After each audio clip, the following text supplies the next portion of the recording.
প্রথমে সবকটি দল, মানে আমি বলছি বিজেপি বাদে, আমরা প্রত্যেকেই কিন্তু একটি কথা বলেছিলাম, 1 মান্থ ইজ নট এনাফ, কারণ হিউজ টাস্ক।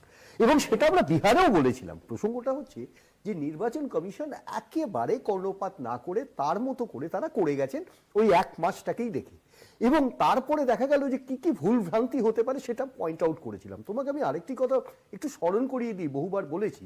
আমরা 4 তারিখেই নির্বাচন কমিশনারের সাথে দেখা করি, এখানকার চিফ ইলেকশন অফিসার, তাকে গিয়ে কমিশনার তাকে গিয়ে আমরা বলি 16 দফা দাবি। তার মধ্যে কিন্তু এই দাবিটা ছিল প্রথম দফায় যে স্প্যান অফ টাইমটাকে বাড়ানো হোক। টাইম ম্যানেজমেন্ট একটা বড় ফ্যাক্টর, এটা হবে না।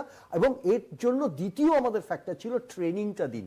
মানে ট্রেনিং ক্রাইসিসটা হলে কি হয়, অনেকেই আছে ডিজিটাল লিটারেসি নেই, অনেকেই আছে তারা বোঝেননি, পুরো কাজটা বুঝতে সময় নিয়েছে, অনেকেই আছেন যাদের শক্ত মেরুদণ্ড দেওয়া হয়নি। তার কারণ তারা জানে কন্ডিশনাল ল্যাপস ছিল, অর্থাৎ সেখানে গিয়ে তারা যখন চ্যালেঞ্জ করবেন, লোকাল চ্যালেঞ্জ একদম ঘরে ঘরে, আমরা জানি রাজনৈতিক পরিবেশ একেবারে রুরাল একটা জায়গাতে, সেটা বিরোধী দল যারা করে তাদের এক্সপেরিয়েন্সই বলে দেয় কি হতে পারে।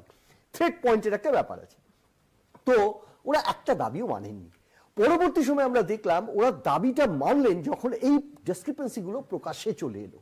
তুমি যে কথাগুলো বললে, তারপরে একটা রেকটিফায়েবল টাইম স্প্যান বাড়ানো হলো, এবং সেটা কিন্তু একটা দূরভিসন্ধিমূলক, আমি